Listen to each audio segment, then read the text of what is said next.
Bonjour, bienvenue à la Comfi, c'est le 21e numéro de ce rendez-vous auquel je vous ai proposé de vous habituer maintenant depuis que j'ai été élu président de la Commission des Finances en 2022. Un numéro 21 qui vient une nouvelle année, donc je le commence ainsi, à vous souhaiter une bonne année à toutes et à tous, c'est-à-dire d'espérer pour vous tout le bonheur possible, la santé, la paix, et puis aussi la liberté, qui me semble être toujours des valeurs importantes et peut-être un peu plus d'égalité et de fraternité. Il y a longtemps que je n'ai pas fait de Bienvenue à la Comfi, parce que j'ai été quand même pas mal pris par les événements du budget. Le dernier numéro remontait à novembre, mais il s'est évidemment passé beaucoup de choses depuis. Alors notamment, premier élément, c'est cette fameuse motion de censure votée à l'Assemblée nationale sur le projet de loi de finances de la sécurité sociale, censure qui n'avait pas débouché positivement depuis 62 ans et qui, donc, était de ce point de vue-là, simplement même en termes d'échelle historique de calendrier, est évidemment à inscrire dans une dimension assez exceptionnelle. Et nous avons donc fait tomber un gouvernement, et j'ai eu en plus l'honneur de défendre cette motion qui était celle des groupes du Nouveau Front Populaire. C'était quelque chose qui, je l'avais dit à l'époque, en novembre, mais même bien avant, était quelque chose qui était totalement prévisible, au point même où j'avais dit que le gouvernement Barnier ne passerait pas l'hiver dès le mois de septembre, non pas parce que je serais Madame Irma, que j'ai entendu un journaliste me le dire hier, mais tout simplement parce que l'analyse politique faisait qu'un gouvernement à ce point minoritaire ne pouvait pas imposer un budget qui était minoritaire à l'Assemblée et largement minoritaire dans le pays, évidemment, et que cela le ferait tomber de manière automatique à un moment donné, surtout que finalement le socle commun censé soutenir M. Barnier s'était avéré finalement très lézardé, très fragile, donc ça a été un élément de plus qui explique pourquoi cette motion de censure est passée. Donc moment effectivement historique, important, qui pouvait réouvrir des espoirs, ne serait-ce que par exemple espérer enfin que Emmanuel Macron comprenne que son rôle était de respecter le suffrage universel, la démocratie, qui aurait dû le conduire en juillet dernier à demander à la coalition arrivée en tête, c'est-à-dire celle du Nouveau Populaire, de former un gouvernement. Bon, comme vous le savez, c'est pas ce qui s'est passé, c'est-à-dire que on a un président de la République qui a été battu aux européennes, battu aux législatives, battu par la motion de censure, parce qu'elle ne concernait pas seulement M. Barnier, elle concernait évidemment aussi celui qui l'avait chargé de former un gouvernement. Eh bien, M. Macron continue dans l'erreur. Alors, j'ai bien entendu qu'à ses vœux, il reconnaissait un mea culpa peut-être dans la dissolution, mais ce mea culpa va pas très loin, parce que s'il avait reconnu un mea culpa, ça n'aurait pas dû être seulement la dissolution, ça aurait surtout dû être le fait qu'il n'a pas tiré les leçons des élections qui ont suivi cette dissolution en ne respectant pas le suffrage universel. Et donc, il a continué exactement dans le même sens, c'est-à-dire en nommant un gouvernement, le gouvernement de M. Bayrou, qui a exactement les mêmes défauts que le gouvernement de M. Barnier, c'est-à-dire qui est composé des perdants. Voilà, c'est-à-dire qu'on a un gouvernement de perdants qui veut appliquer en tout cas une politique qui est celle qui a perdu devant le pays la même politique économique d'offre, de compétitivité que nous avons connue.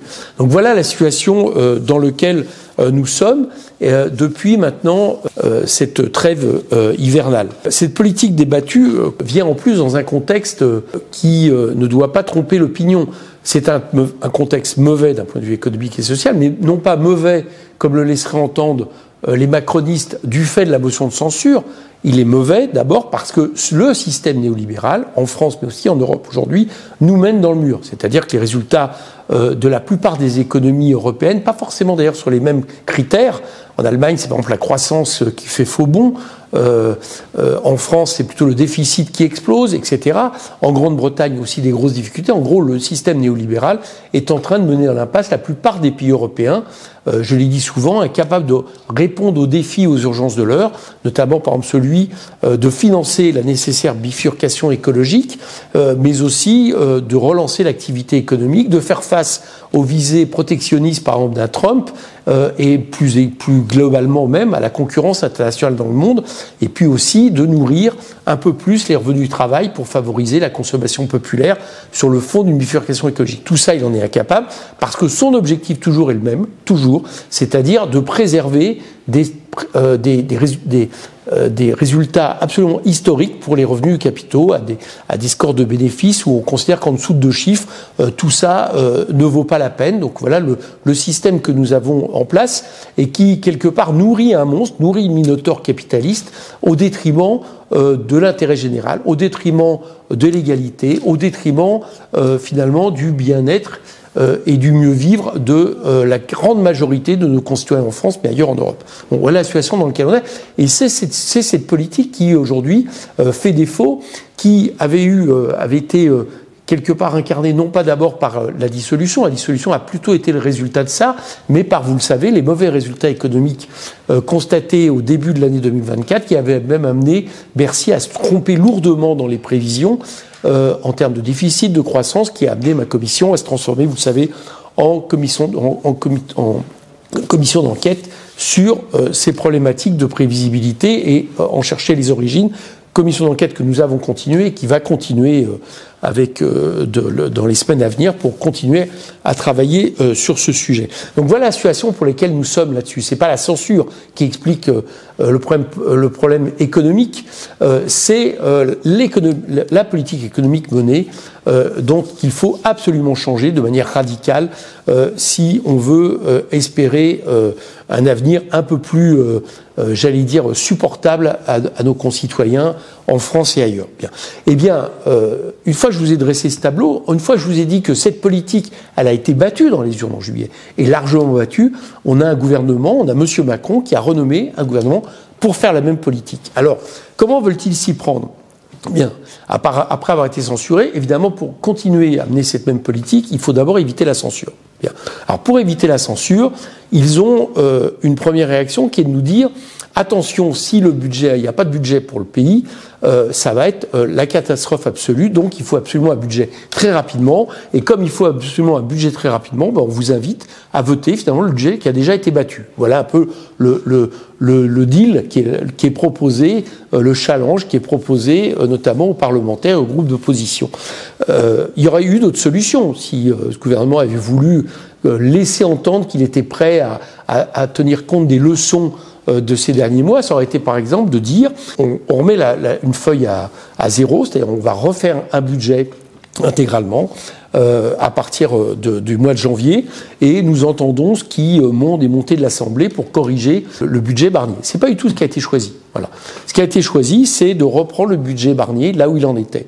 Avec une contrainte évidente, c'est que quand vous reprenez le budget Barnier là où il en était, il y a une règle qui s'appelle la règle de l'entonnoir qui fait que vous ne pouvez rien toucher sur les recettes.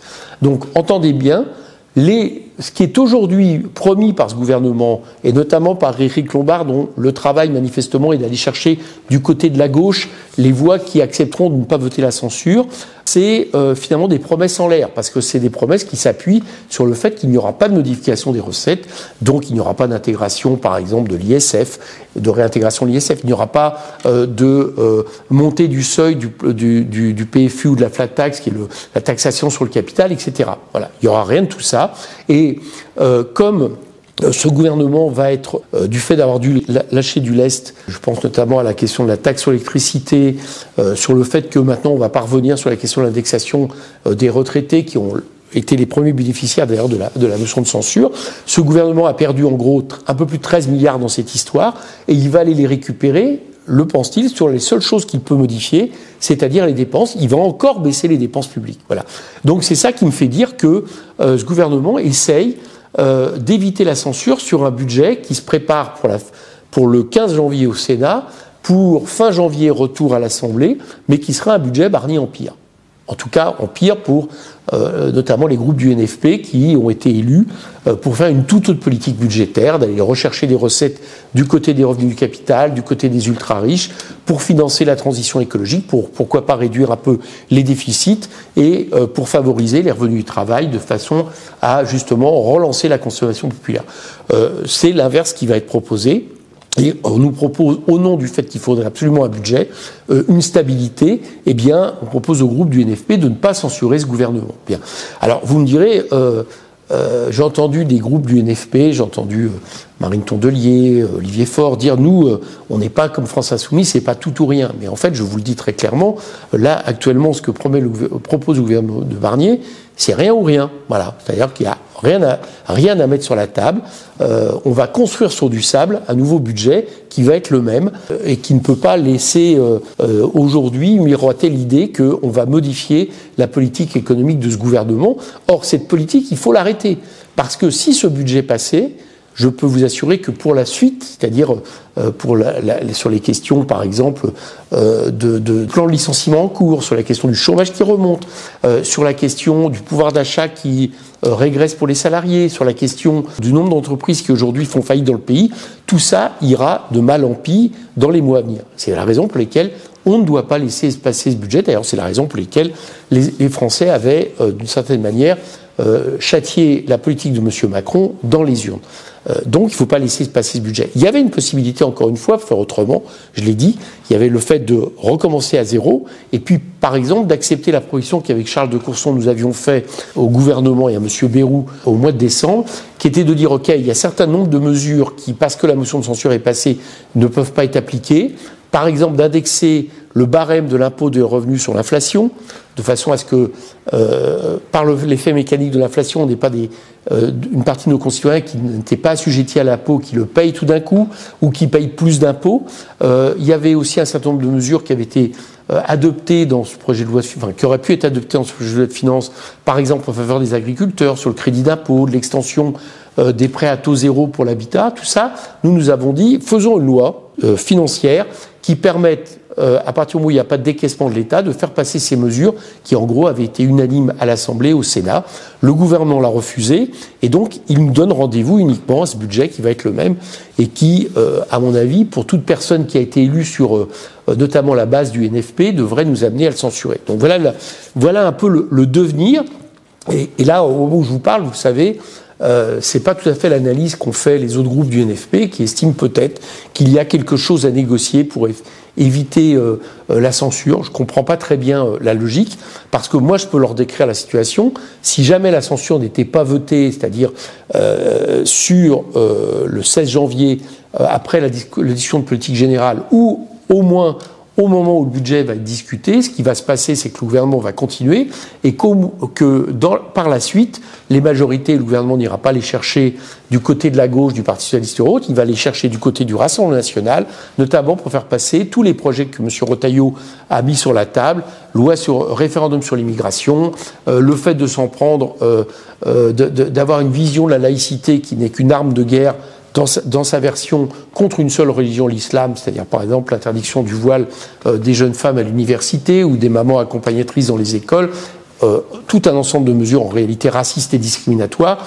que le gouvernement mettra en place cette fois-ci avec, espère-t-il, l'appui du Rassemblement national et de façon à continuer le macronisme, c'est-à-dire une politique à la fois néolibérale et de l'autre côté autoritaire et discriminatoire que nous subissons maintenant depuis plusieurs années.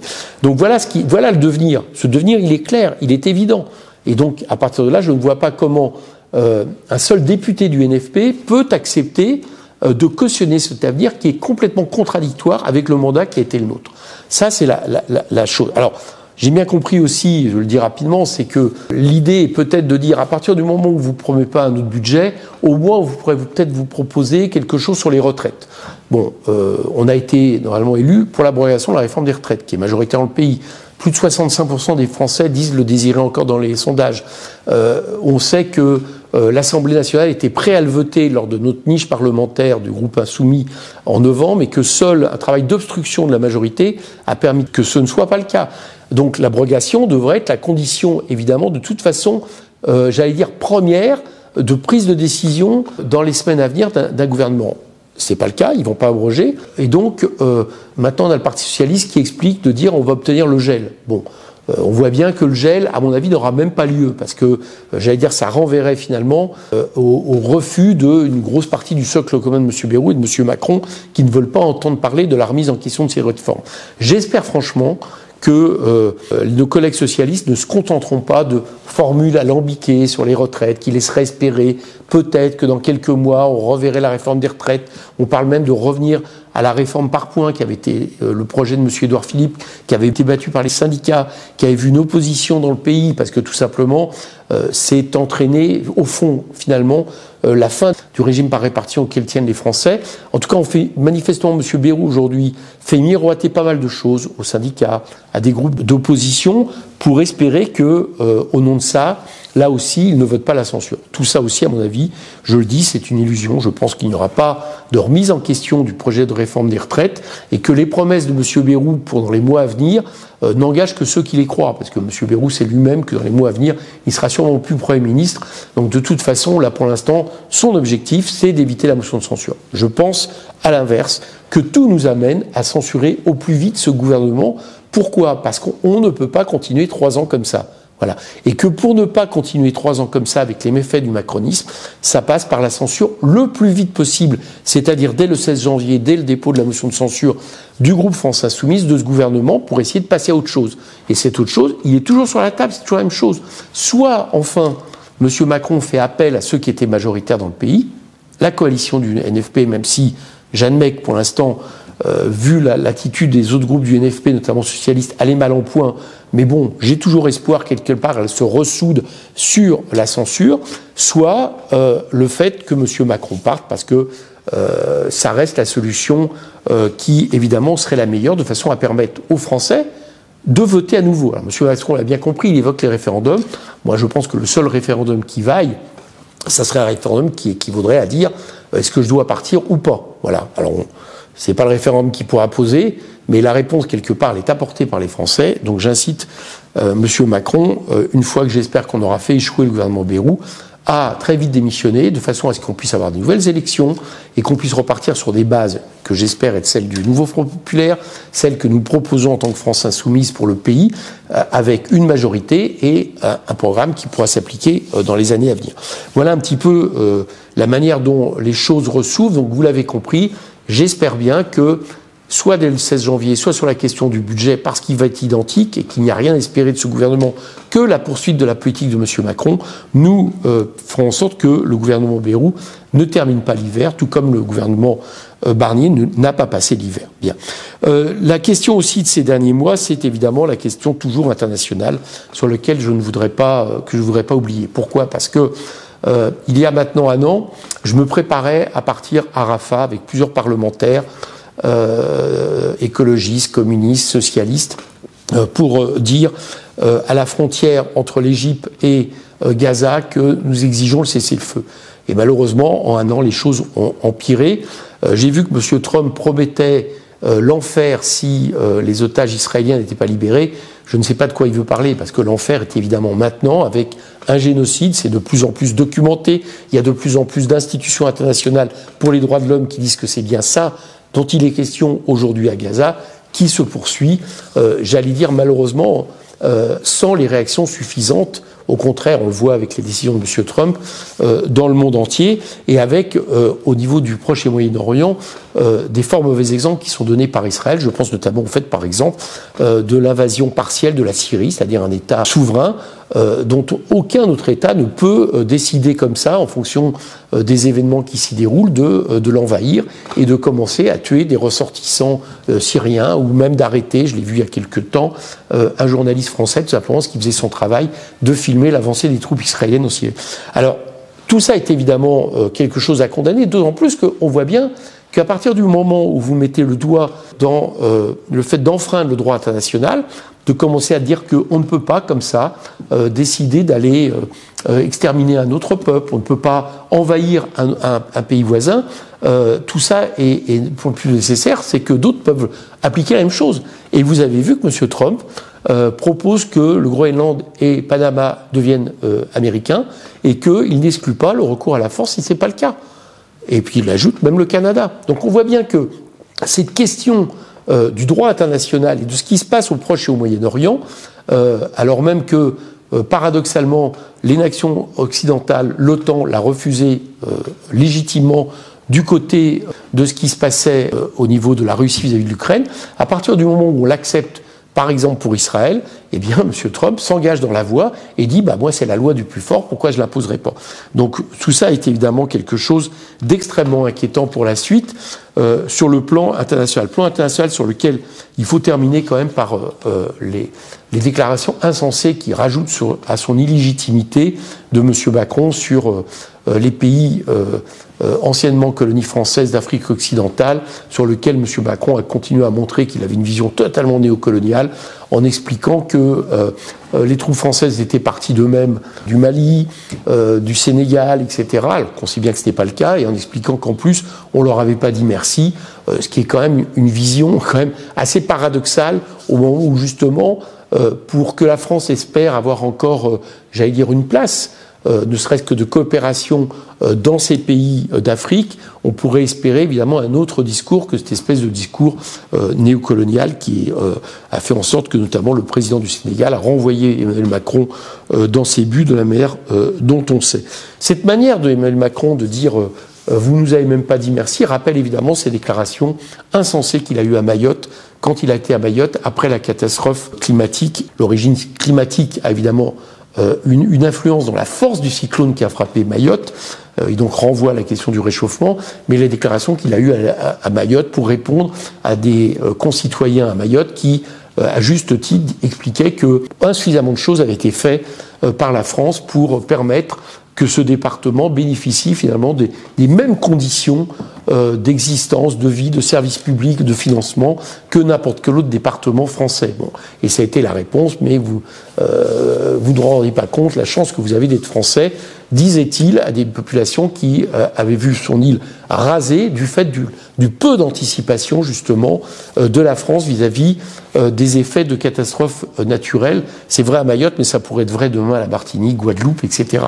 Là-dessus, il y a une responsabilité, c'est que M. Macron, à plusieurs reprises, a refusé de mettre en place ou même de commencer à aborder justement ce qui lui avait été proposé, c'est-à-dire par exemple à travers une commission d'enquête animée par mon collègue Milor, de tenir compte des effets des catastrophes climatiques et des catastrophes naturelles sur les départements et régions dites d'outre-mer. Bon, c'est ce qui s'est passé à Mayotte, et je dois dire que vis-à-vis de Mayotte, tous ceux qui estiment aujourd'hui que la réponse première à apporter par rapport à l'effet du cyclone, c'est d'abord la question de l'immigration venue des Comores, j'allais dire c'est assez surprenant, parce que le premier problème qui se pose à Mayotte, c'est les problématiques de manque de services publics, de manque de système de santé, les problématiques de pauvreté qui règnent à Mayotte à hauteur de plus de 70%, c'est effectivement le problématique de l'habitat, et que je sache, la question n'est pas de savoir si c'était des Comoriens qui étaient dans les bidonvilles qui ont été rasés,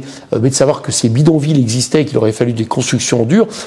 Et donc, moi, la chose que je voudrais dire vis-à-vis de Mayotte, c'est que Mayotte a le droit, tout comme les autres régions d'outre-mer, aux mêmes conditions, j'allais dire, que la France propose à n'importe quel autre département de l'Hexagone. Voilà la réponse que nous devons donner. Et s'il y a une question sur l'immigration, elle doit être traitée, j'allais dire, peut-être de la même manière que traite la France et l'immigration, c'est-à-dire que quand vous venez en France, dans n'importe quel endroit du France, et que vous avez des papiers, vous avez le droit ensuite d'aller dans tout le territoire. C'est pas vrai pour Mayotte, c'est-à-dire que quelqu'un qui est à Mayotte a des documents qui lui permettent de rester à Mayotte et en France ne peut rester qu'à Mayotte, ce qui évidemment pose problème. Et puis on peut peut-être penser aussi que la chose doit se faire à l'échelle de toute la région, y compris dans les rapports que nous avons avec les Comores, parce que vous le savez, aujourd'hui, par exemple, l'ONU ne reconnaît pas toujours le fait que Mayotte soit indépendant des Comores.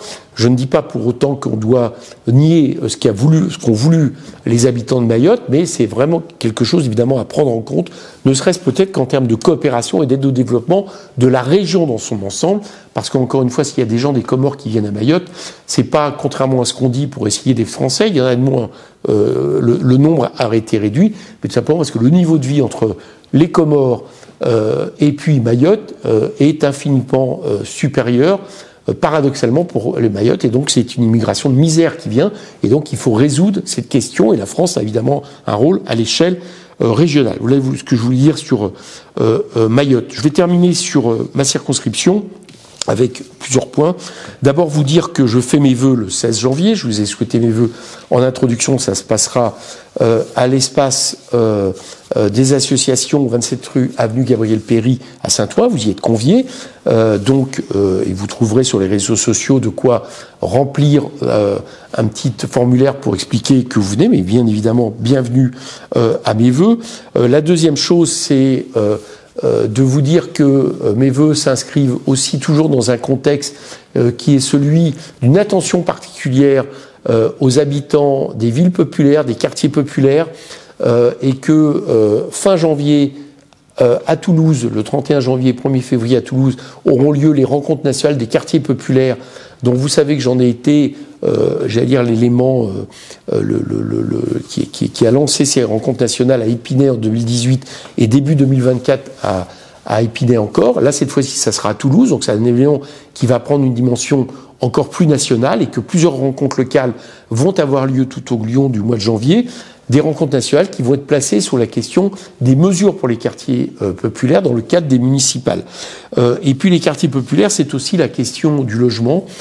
Et je dois dire qu'aujourd'hui, il y a un gros problème qui se pose pour l'habitat social, notamment un habitat social des bailleurs qui ont vu leur soutien, et ça renvoie à la question budgétaire, considérablement blessé par l'État, pratiquement de moitié, et qui fait que aujourd'hui, soit ils en sont dans une situation à vendre leur actif, soit à transférer notamment toute la question des charges supplémentaires, notamment de l'énergie, sur leurs locataires, et ça produit des choses absolument impossibles aux locataires. Il n'y a pas longtemps, à Saint-Ouen, par exemple, la CEMISO, qui est la société d'économie mixte qui travaille sur la question de l'habitat social, a demandé à ses locataires de payer des notes allant jusqu'à 2000 € de charges, de règlement de charges, de retard de charges. Évidemment, vous comprenez que pour des gens qui habitent dans les logements sociaux, c'est absolument impossible. Donc il y a eu un mouvement, une mobilisation que j'ai soutenue. Il y a eu une première discussion avec la mairie de Saint-Ouen pour faire en sorte de, pour l'instant, geler ces augmentations et puis de regarder au cas par cas et de regarder la gestion de la CEMISO. Moi, je crois aussi qu'il faudrait peut-être ajouter deux choses. C'est pour les mairies qui subissent et les bailleurs sociaux qui subissent ce genre de politique, de se faire aussi le fer de lance avec leurs locataires, d'une pression vis-à-vis de l'État pour que, à nouveau, il y ait les moyens pour le logement social. Parce que c'est ça le premier problème qui est posé, et que si on ne règle pas cette question, on va se retrouver toujours, en dernière instance, avec des problèmes insolubles. Et puis peut-être aussi qu'il faudrait songer tout simplement à annuler ces charges, parce qu'il y a une partie de ces charges, de toute façon, que nos concitoyens ne pourront pas payer. Voilà.